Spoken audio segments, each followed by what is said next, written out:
Shading faces can feel impossible. But what if I told you there's one simple pattern that makes it way easier without memorizing every plane on the Asaro head or trading your firstborn to the art fairies? The way I used to do it might sound familiar. I would look at a reference and simply try to copy the shadow shapes I saw, and it kinda worked, but it always felt like, well, guesswork. And when I tried without a reference, I was completely lost, because even when I was getting the shapes close, I failed to understand what was actually creating them. Then I came across facial rhythms, and that changed everything. In my last video, I covered the basics of facial rhythms. You can check that out here. In this one, I want to show you how they actually help you shade. First, a quick note on shadows. There are two types of shadows. There's cast shadows, when one shape blocks the light and throws a shadow, and then there's form shadows, when a plane turns away from the light and goes into shadow itself. As an artist, both matter, but form shadows are where things usually get confusing.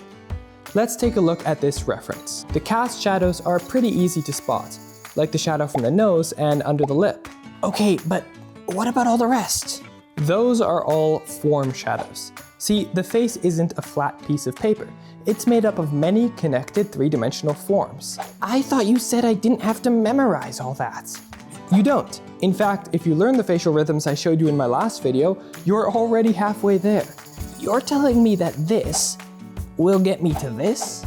Yes, I am. See, these lines aren't random. They're showing you the structure of the face. The brow, muzzle, and chin show where the face pushes outward. The eye sockets show where it dips inward. And the cheek rhythms show where the face turns from the front to the side, and where the rounded shape of the cheekbones themselves sit. Basically, they show us where all the forms change. And changes in form is precisely what creates form shadows. So instead of guessing shadow shapes, we can use rhythms to understand why they're there, and know exactly where to put them. Let me show you what I mean. Here's a reference with strong lighting. Before, this would have felt like guesswork, but now watch what happens when we overlay the rhythms. It looks like a mess? Okay, let's bring it back to just a few. Now we can start to see how the rhythms help. See here on the chin. The shadows follow the form the rhythms made for us. If we color over his mouth, we can see the same thing happens on the muzzle. And up here, by the eye socket and forehead, the lines of these shadows follow the rhythms exactly. What about the cheekbone, huh? That doesn't match the rhythms. Well, the cheekbone is a fairly round shape, so where the shadows land really depends on the angle of the light. However, there is a somewhat harder edge in the middle of the cheekbone where the shadow often lies. To help find that, we can use a bonus rhythm that starts on the muzzle oval and follows the other two lines up. And look, it lines up perfectly with that shadow. Now let's take a look at this reference. What's creating the shadow on the side of her face here? We can see the lower parts line up with the large mouth region oval, and the rest lines up with the cheekbone. We can also once again see softer shadows created by the roundness of the muzzle and the chin. This edge here is created by the cheekbone curving gently around the head, so it doesn't line up with a particular rhythm. However, you can still clearly see that it matches the roundness of the cheekbone. Now watch what happens when we take a look at the second cheekbone rhythm that curves up from the nose.